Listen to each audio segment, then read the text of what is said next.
भारत की सुन्नती दारुल हुकूमत मुंबई अगर बॉलीवुड सितारों करोड़ों के बिजनेस और खूबसूरत साहिल के लिए मशहूर है, तो वही चोर बाजार की वजह से भी दुनिया में इसकी अपनी शिनाख्त है। इस इलाके का नाम चोर बाजार क्यों पड़ा, इसकी कहानी बड़ी दिलचस्प है। बरतानिया मलिका मुंबई आई तो उनका वायलिन चोरी हो गया। फौरी तौर पर तलाश शुरू हुई। काफी तलाश व बसियार के बाद वायलिन जिस बाजार से मिला, मलिका ने इसका नाम थीफ मार्केट यानी चोर बाजार रख दिया। ये इलाका दुनिया भर में नादरो नायाब सामान के लिए मशहूर है। कहा जाता है कि यहाँ पुराने वक्तों की सुई से लेकर रॉयल्स रॉयल्स गाड़ी तक मिल जाती है।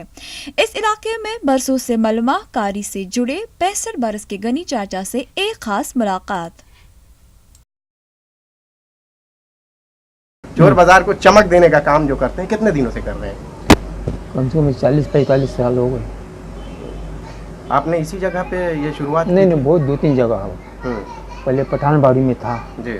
फिर मांडी पोस्ट ऑफिस में था, उधर सामने रोड पे, मेन रोड पे। जी जी। वहाँ से फिर अरब गली में था, वहाँ से फिर खरवा गली में था, वहाँ से अभी कासम बिल्डिंग में आया। अभी आपकी उम्र कितनी है? उम्र 65 रुपये। अच्छा, किस किस तरह की चीज़ें आपके पास आती हैं जिनमें चमक पैदा करने के लिए या उसको पॉलिश करने के लिए आपको दी जाती है? ये बरास की आइटम आती है खाली। कभी लोखंड भी आता है, कभी ये तुम्हारा एल्यूमिनियम का भी सामान आता है। यानी चोर बाजार का नहीं आता है, बाहर का आता है।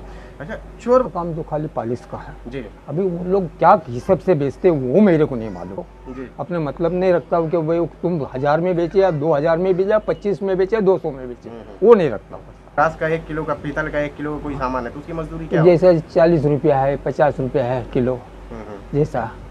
अब मैं क्या उम्र के हिसाब से करता हूँ। अभी मैं अरे मेरे को अभी काम करने की जरूरत भी नहीं है, लेकिन क्या है कि मेरे सेहत के वास्ते मैं आता हूँ।